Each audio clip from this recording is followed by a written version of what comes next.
Всем привет! Меня зовут Александр, компания «Центр домостроения». Мы находимся в селе Выльгард, здесь на полях. И здесь мы делаем ленточный фундамент. Начнем мы с земельных работ, сделаем отсыпку песчаной смесью. Дальше пойдет нетканка, потом щебень.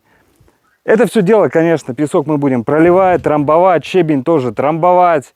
Все будет выровнено идеально. Потом установим каркас, то есть опалубку, свяжем арматуру, установим продухи, зальем бетон товарный готовый. Но уже по окончанию, когда бетон наберет свою силу, промажем битумным праймером. Весь процесс устройства ленточного фундамента я вам покажу. Так что оставайтесь с нами, весь процесс увидите своими глазами.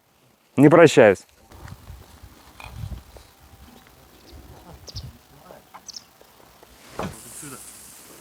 Вот сюда возить, да? Да. Вот на эту, вот так. Вот